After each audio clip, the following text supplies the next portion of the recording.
오늘 우리가 창세기 39장에 나오는 요셉에 관한 말씀을 읽었습니다만, 요셉은 그 이전부터 창세기 37장에 요셉의 어린 시절이 등장합니다.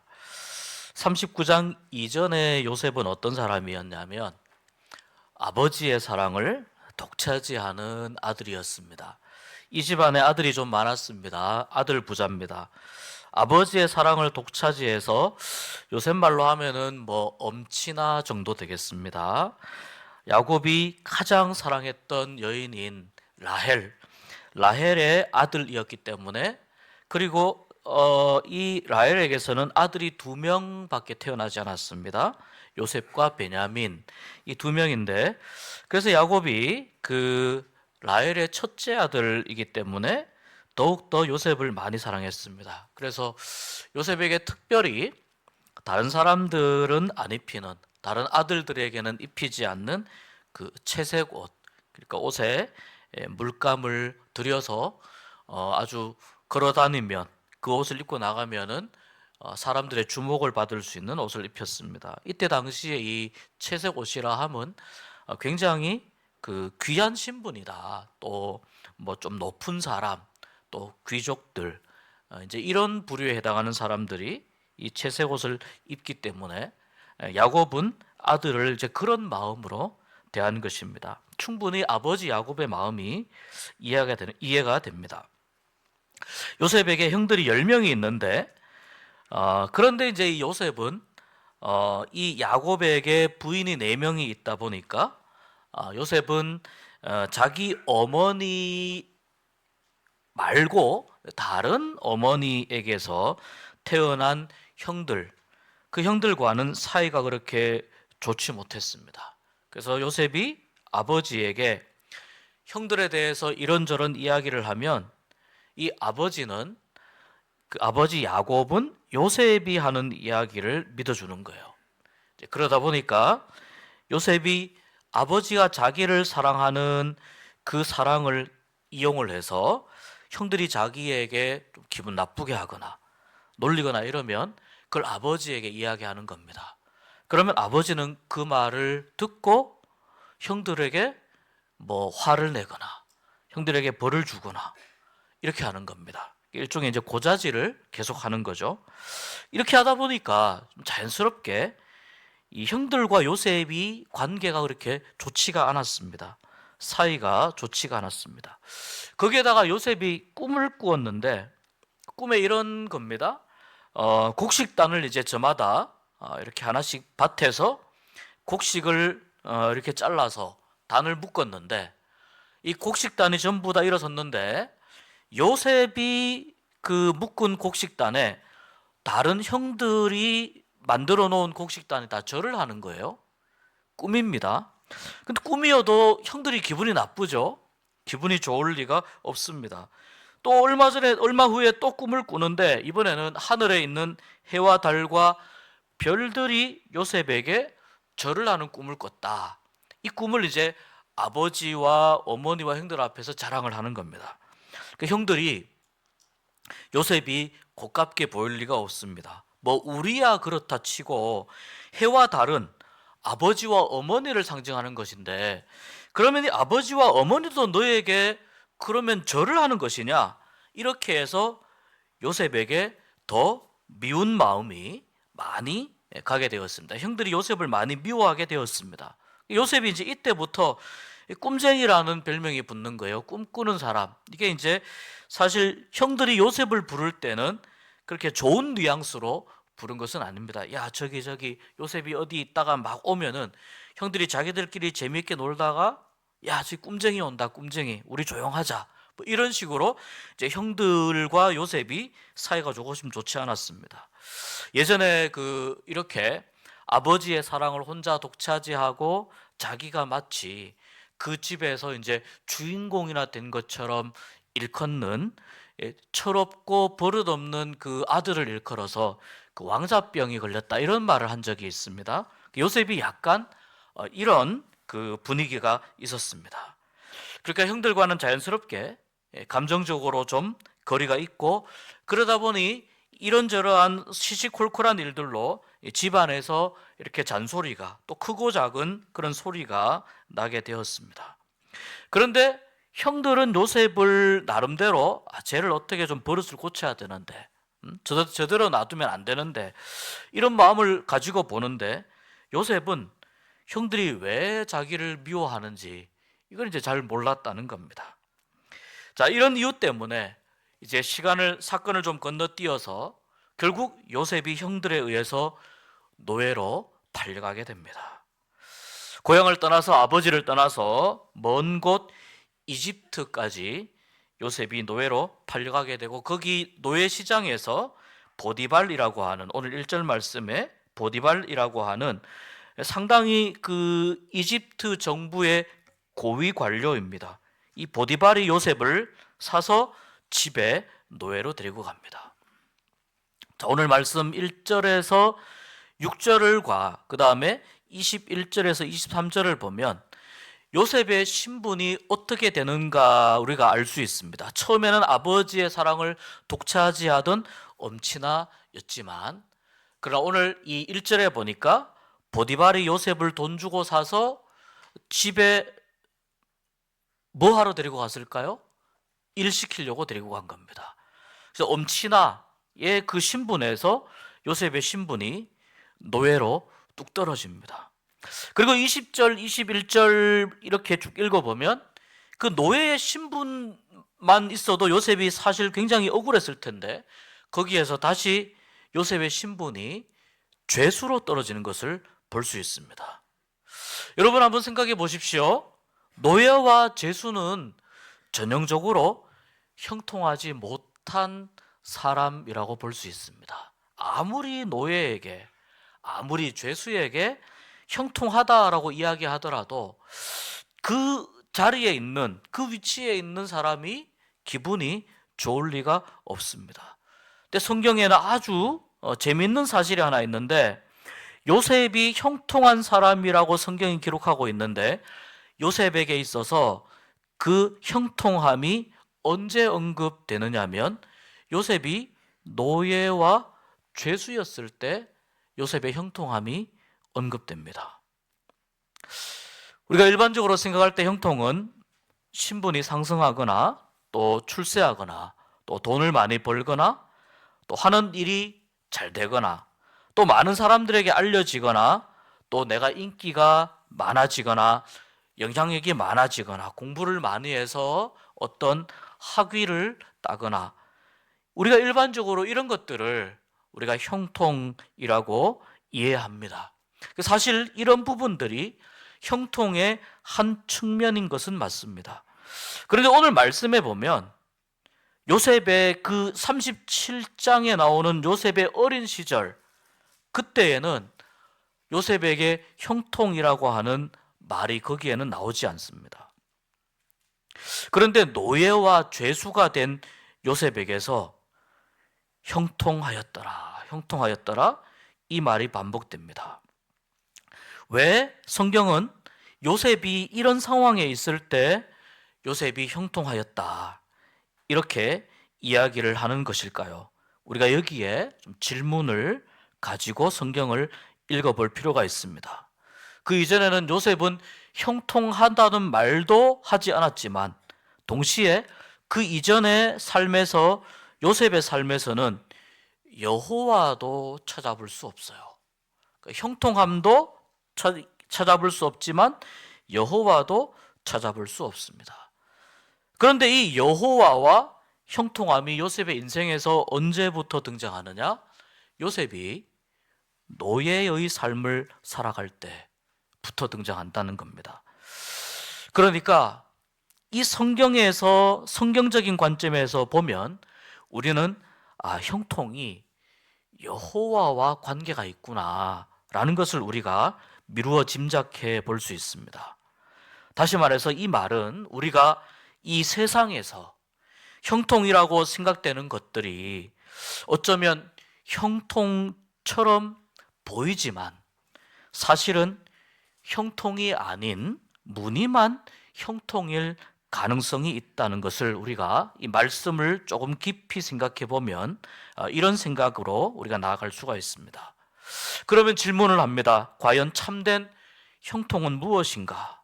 과연 참된 형통은 무엇인가? 오늘 말씀해 보면 형통이라고 하는 말과 하나님, 여호와가 같이 나옵니다.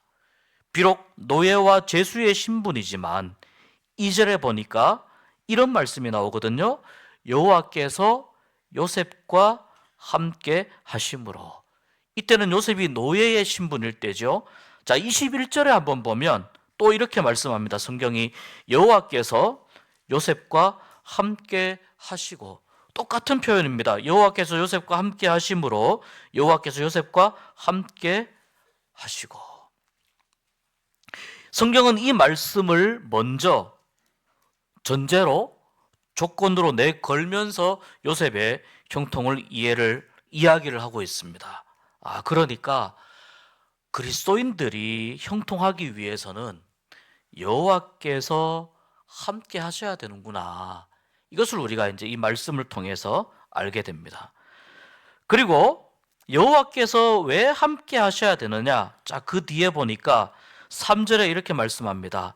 그의 주인이 여호와께서 그와 함께 하심을 보며.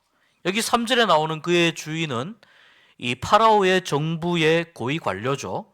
아마 그 경호대장으로 우리가 이해할 수 있는데, 그의 주인 이 보디발이 여호와께서 그와 함께 하심을 보며.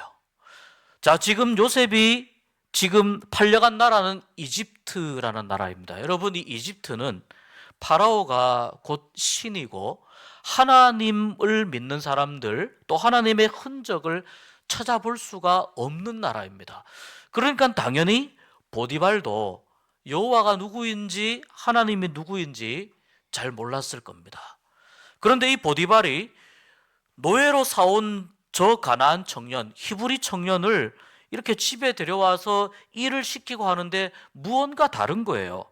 그래서 이 요셉의 주인 보디발이 요셉을 유심히 관찰해 보니까 거기에서 보디발이 보았을 때 여호와께서 요셉과 함께 하고 계시는 것이 보디발의 눈에 보였다는 거예요. 뿐만 아니라 21절에 보면 간수장에게 은혜를 받게 하심에라는 표현이 나옵니다. 간수장에게 은혜를 받게 하심에. 누가요? 여호와께서. 간수장은 감옥을 지키고 감옥을 다스리는 책임자이죠. 그런데 이 간수장에게 은혜를 받게 하심에. 자, 이 3절과 21절에 보니까 요셉을 지켜보는 그의 주인 보디발과 요셉을 감독하는 간수장이 다 요셉이 하나님과 함께 하시고, 또 요셉이 하나님의 간수장이 또 하나님의 은혜를 직접 경험을 하고 있다는 것을 말씀합니다. 형통한 사람은 여호와가 함께 하셔야 되고, 거기에 플러스해서 무엇이 있느냐? 다른 사람에게 좋은 영향력, 선한 영향력을 끼치게 되고, 또 주위에 있는 사람들이 그 사람 때문에, 요셉 때문에 주위에 있는 사람들이 복을 받게 되고 유익을 얻게 되고, 그리고 누가 가르쳐주지 않았는데도 하나님이 그 사람과 함께 하신다는 것을 주위에서 지켜보는 사람들이 알게 된다는 것입니다. 그리고 형통의 모습은 이렇게 성경이 말씀합니다. 3절에 여호와께서 그의 범사에 형통하게 하셨더라. 범사는 모든 일이잖아요. 여호와께서 그의 범사에 형통하게 하심을 보았더라. 그 다음에 23절에 감옥에 갇혔을 때 보면 여호와께서 그를 범사에 형통하게 하셨더라. 이렇게 말씀하고 있습니다. 비록 이 노예와 이 죄수의 신분이지만 자기가 지금 있는 자리에서, 자기가 있는 그 자리에서 요셉과 관련된 모든 일들, 왜냐하면 범사라고 표현하고 있잖아요. 요셉과 관련되어 있는 모든 일들이 다 잘 되고 있는 것을, 그리고 요셉과 관련된 모든 일들이 다른 사람들에게 유익을 끼치고 있다는 것을 사람들이 그것을 보고 그것을 확인하고 있다는 것이 오늘의 이 말씀입니다. 우리는 참 많은 것을 가지고 싶어 하고, 또 우리는 때로 많은 영향력을 가지고 싶어 하고, 또 높은 자리에 있고 싶어 합니다. 다른 사람들이 볼 때 저 사람은 참 복받은 사람이야, 형통한 사람이야, 그렇게 보이는 그러한 위치와 그러한 자리에 있을 때라 할지라도, 여러분, 우리는 얼마나 형통하지 못한 일들을 많이 경험하는지 모릅니다. 예를 들어서 많은 것을 가지고 있고, 또 높은 지위에 있고, 이제 또 많은 공부를 했고 많은 영향력을 있다 할지라도 건강이 좋지 않아서 그것 때문에 늘 가정에 근심과 걱정이 되는 경우도 있습니다. 또 가정의 어떤 불화 때문에 늘 가정에서 바람잘 날이 없는 그런 일들을 경험하기도 합니다. 때로는 자녀의 문제로 고생하고 마음이 힘들고 어려운 경험을 하기도 합니다. 다른 사람에게 말할 수 없는 고통을 겪기도 하고요. 또 그런 것들 때문에 우울감이나 우울증을 겪기도 하고요. 또 불안한 삶을 살기도 하고요. 평안이 없고, 그러다 보니 늘 걱정을 하다가 보니 밤에 잠을 이루지 못하는 불면을 겪기도 합니다. 심리적으로, 정신적으로 마음이 힘들고 어려울 때 여러분, 그것이 돈으로 해결이 됩니까? 그것이 내가 높은 지위와 권세를 가지고 있다고 그것이 해결되는 경우를 보셨습니까? 우리가 아무리 좋은 침대 위에 누워있다 할지라도 마음이 불안하고 불편하면 밤을 새워서 그 침대 위에서 단잠을 이루지 못하게 됩니다. 또 다른 사람과의 심각한 관계의 문제로 힘들어하기도 하고 어려워하기도 합니다. 삶의 목적과 삶의 방향을 잃어버려서 괴로워하고 힘들어하기도 합니다.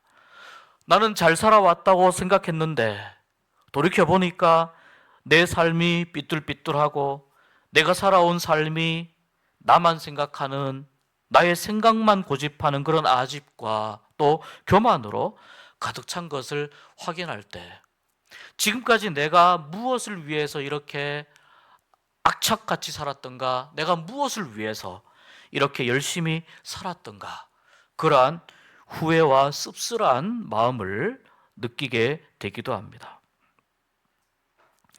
오늘 요셉을 보니까 비록 노예이지만 주위의 사람들이 요셉을 인정하고 요셉을 칭찬합니다. 하는 일마다 처리를 다 잘하고 다른 사람들에게도 유익을 줍니다. 그리고 무언가 더 좋은 일이 일어날 것만 같은 그러한 요셉의 모습을 볼 수가 있습니다. 그리고 요셉이 여기서 조금만 더 잘하면, 자기 주인이 잘하면 또 요셉을 어떤 특별한 은혜를 주어서 요셉이 노예의 신분에서 벗어나 자유인으로 되지 않을까, 이러한 희망을 가질 수 있는 대목이기도 합니다. 왜냐하면 이 보디발이 요셉을 지금 인정하고 있기 때문입니다. 그래서 보디발이 요셉에게 조금만 더 은혜를 베풀면 요셉의 이 형통한 삶 때문에 많은 사람들이 유익을 얻고, 심지어 그 집안이 유익을 얻고 복을 받고 있기 때문에 어쩌면 보디발은 요셉에게 자유를 주어서 요셉을 더 좋은 자리에, 또 더 요긴한 그러한 자리에 요셉을 사용하고 또 요셉의 역할을 할 수 있도록 배려해 줄 수도 있었습니다. 여기서 요셉의 삶이 회복되면 얼마나 좋았겠습니까? 그런데 여러분, 하나님은 여기서 요셉의 삶을 회복시키지 않으시고 오히려 더 큰 시련 가운데로 몰아넣습니다. 억울하게 누명을 써서 요셉이 감옥에 갇히게 된 것입니다. 그래도 노예일 때는 비록 자유롭지는 못하지만 그래도 먹고 입고 자는 문제는 해결이 되었고 어렵지 않았습니다. 그리고 집안에 있는 모든 일들을 다 요셉이 책임지고 그 일들을 감당할 수 있는 권한도 요셉이 가지고 있었습니다. 그런데 하나님은 이 정도면은 요셉을 회복시켜 주실 수도 있었는데, 그런데 요셉이 거기에서 회복되지 않고 오히려 죄수라는 신분으로, 그의 신분이 이 노예에서 더 곤두박질 치는 것입니다. 그럴 만한 죄를 지어서 그랬다면 요셉이 좀 덜 억울했겠습니다. 근데 요셉은 감옥에 갈 만한 그 어떤 잘못도 하지 않았습니다. 억울하게 누명을 쓰고 나는 아무리 결백하다고 그렇게 부르짖어도 호소해도 어느 누구도 요셉의 결백함을 알아주는 사람이 없이 요셉은 감옥에 갇히게 되었습니다. 그것도 그 감옥이 왕의 죄수를 가두는 감옥이라고 하는 것을 보니까 아마도 이 감옥은 그 당시 이집트의 정치범들을 수용하는 감옥이었을 것입니다.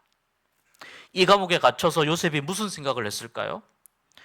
자칫하면 요셉이 하나님을 원망할 수도 있었습니다. 그리고 요셉이 하나님을 원망해도 사실 이것은 하나님께 어쩌면 정당한 항변일 수도 있었고 요셉의 입장에서는 정당한 이유로 따지는 것이 될 수도 있었습니다. 그러나 요셉은 하나님을 원망하지 않습니다. 오히려 요셉은 어떤 이유인지 모르지만 자기의 인생에서 자기가 어떤 상황에 처하더라도 나는 끝까지 하나님을 인정하겠습니다. 이렇게 결심한 사람처럼 보입니다. 아버지의 집에서 살 때는 철부지였고 이기적이었고 자기만 알고 아버지의 사랑을 등에 업고 형들을 무시하고 또 형들의 잘못을 고하면서 형들이 혼나는 것을 보면서 기분 좋게 여기고 형들에게 함부로 대했었습니다. 옷만 채색 옷을 입었을 뿐이지 사실 요셉의 이 내면 세계는 형통함이 없었습니다. 왜냐하면 자기만 알던 시절이었고 다른 사람을 사랑하지 못하고 배려하지 못하는 자기만 생각하는 이기적인 사람이었고 그렇기 때문에 요셉은 하나님을 찾지 못했습니다. 그래서 여러분 37장에 보면 하나님이 요셉과 함께 하심으로 이런 기록이 나오지 않습니다. 그런데 노예로 살면서 요셉은 하나님을 찾는 사람이 됩니다. 길게 말씀드릴 수 없지만 이 과정 속에서 자기의 신분이 노예로 곤두박질 치는 이 과정에서 이 경험을 하면서 요셉은 무언가 큰 깨달음을 얻게 되었습니다. 그리고 그 깨달음을 통해서 내 삶의 주인이 내가 아니구나. 내가 조금만 방심해도 내가 조금만 다른 위치에 있어도 얼마든지 다른 사람으로 인해서 내 인생이 망가질 수 있겠구나. 그렇다면 내가 지금까지 살아오면서 형들에게 잘못한 것들, 나만 생각하며 살았던 것들, 자기 자신을 성찰하고 하나님 안에서 자기 자신을 돌아보면서 내 삶의 주인이 내가 아니라 하나님이시구나. 그렇다면 아버지의 집에서 사랑을 받으면서 살게 하신 것도 하나님이시라면 지금 이 상황 가운데에서 하나님이 나를 붙잡으시면 내가 이 상황 속에 영원히 있지 않고 하나님께서 은혜를 베풀어 주실 수 있지 않을까? 하나님을 찾기 시작한 것입니다. 그래서 노예로 살면서 요셉은 하나님을 찾는 사람이 되고 그로부터 하나님 앞에서 요셉은 죄짓지 않고 정직한 사람이 되기로 결심합니다. 성경은 그때부터 여호와께서 요셉과 함께 하심으로라고 말씀합니다. 그러나 하나님은 우리가 성경에서 읽었듯이 한 번 더 혹독한 시련을 주십니다. 회복에 대한 기대를 가져도 충분한 그러한 모습이었지만, 많은 사람들에게 칭찬받고 인정받는 요셉이었지만, 그러나 회복시키지 않고 하나님은 요셉을 감옥에 가두어 버렸습니다. 그런데 성경을 볼 때 요셉이 감옥에 갇혔던 그 시간에도 여호와께서 요셉과 함께 하심으로라고 말씀합니다. 왜 그랬을까요? 노예였을 때에도, 그리고 감옥에 갇혔을 때에도 요셉이 하나님을 찾고 요셉이 하나님의 주권을 인정하는 그러한 믿음과 신앙을 가지고 있었기 때문에 성경은 여호와께서 요셉과 함께 하셨다, 이렇게 말씀하고 있는 것입니다. 여러분, 우리는 고난이나 어려운 일을 당할 때 내 잘못을 뉘우치고 또 회개하고 돌이키면서 하나님께 돌아오고, 하나님 나를 구원해 주십시오, 나를 도와주십시오, 그렇게 하면서 하나님을 찾습니다. 그리고 간절히 기도합니다. 하나님, 이 힘들고 어려운 상황 속에서 나를 고쳐주시고 치료해 주시고 싸매어 주시고 이 고난과 이 어려움에서 회복시켜 주시옵소서. 하나님 앞에 간절한 마음으로, 가난한 마음으로 하나님 앞에 기도하며 기다립니다. 때로는 철야기도 하기도 하고, 때로는 밤을 새기도 하고요, 또 새벽 기도를 작정하기도 하고, 금식하기도 하고, 기도원에 가서 하나님 앞에 매달려 울부짖으면서 그렇게 기도합니다. 그리고 하나님께서 그 기도 끝에 회복시켜 주시고 치료해 주시고 낫게 하시고 구원해 주시면 하나님께 감사하게 됩니다. 그런데 저는 목회하면서요, 때로는 요셉과 같이 오히려 하나님께서 다른 상황 속으로 더 몰아넣는 경우들도 많이 봅니다.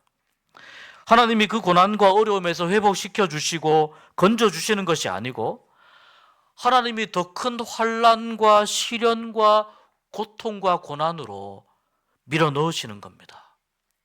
처음 어려움을 만났을 때는, 처음 고난을 만났을 때는 뉘우치면서 하나님을 찾고 하나님의 도움을 구하던 사람들도 더 큰 시련이 설상가상으로 몰아칠 때, 그때 하나님이 나를 사랑하지 않는다, 하나님이 나를 버리셨다라고 생각하면서 신앙을 버리고 하나님을 떠나는 경우를 왕왕 보아왔습니다.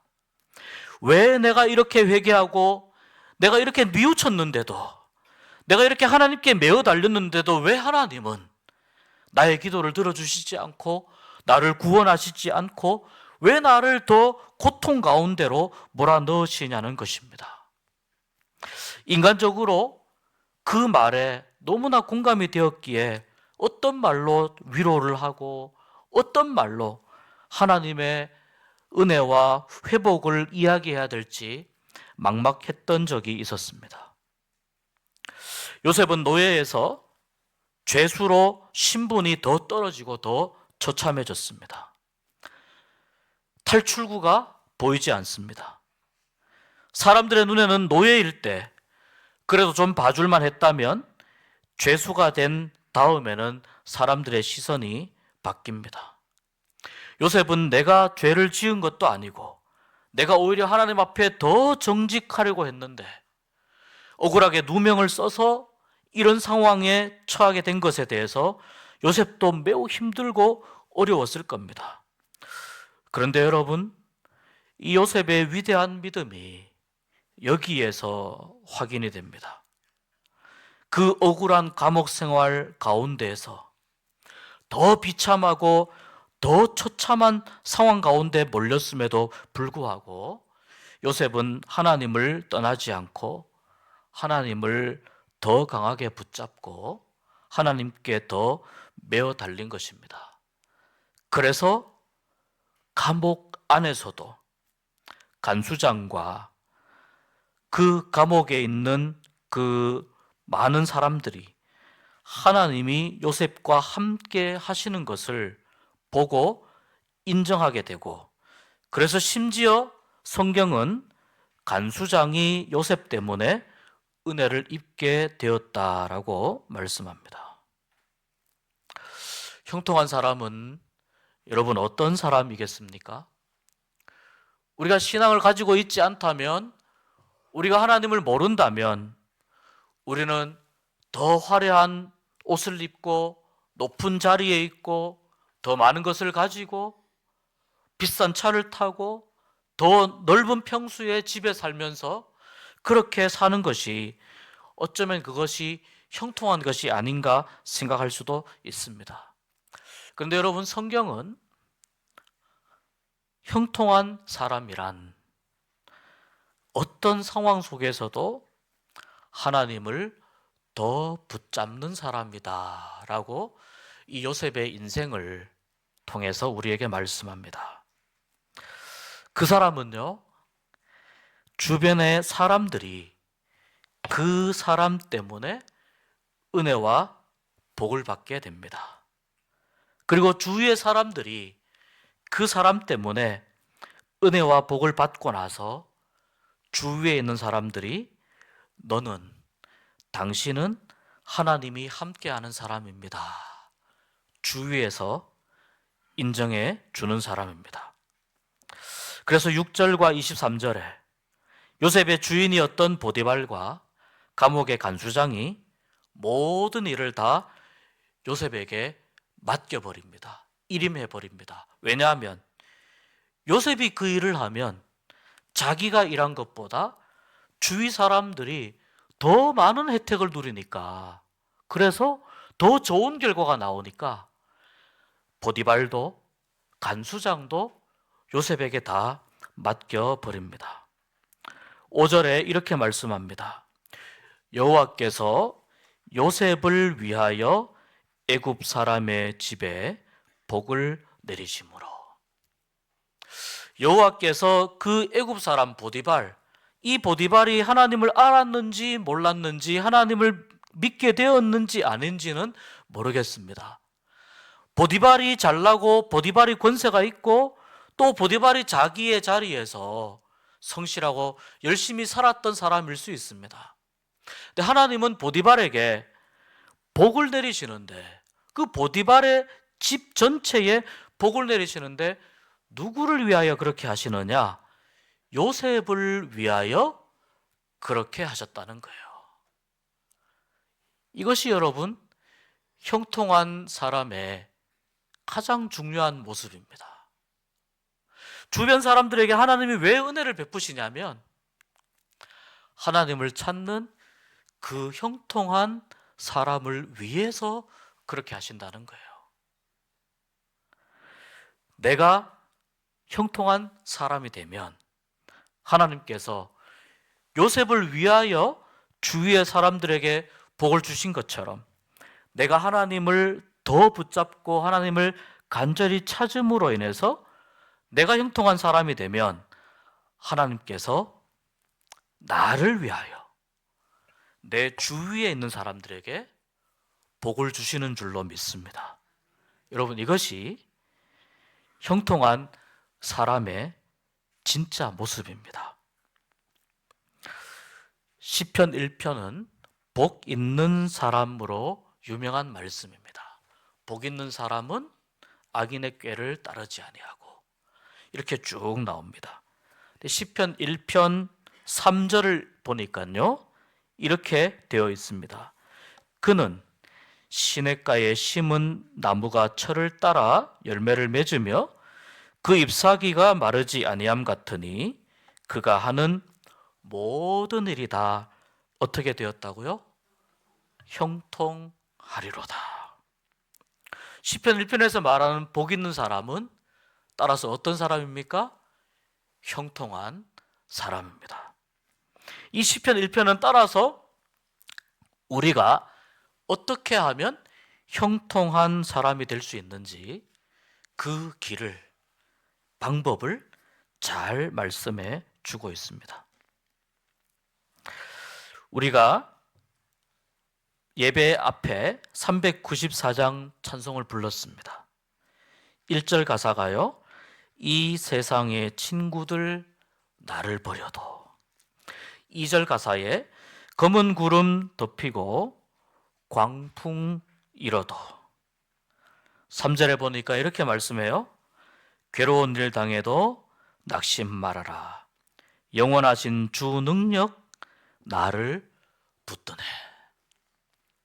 주 능력이 나를 붙드네. 이 말씀은 오늘 시편 창세기 39장의 말씀에 나와 있는 표현으로 바꾸면 여호와께서 요셉과 함께 하심으로, 이 말씀과 같은 뜻입니다. 형통의 조건입니다.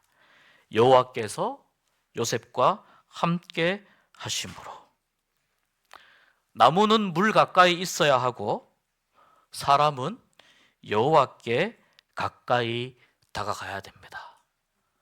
고생길이든 행복한 시간을 보내고 있든 일이 잘 되든 잘못되든 건강하든 몸이 아프든 하나님께 가까이 가는 사람은, 하나님이 함께 하시는 사람은 어떤 상황, 어떤 형태를 막론하고 형통한 사람이 되는 줄 믿습니다. 올해 형통의 은혜를 누리시면서 다른 사람들에게 당신은 하나님이 함께하는 사람입니다, 인정을 받으면서 선한 영향력을 끼치며 살아가는 형통한 사람이 되시기를 주의 이름으로 축복합니다.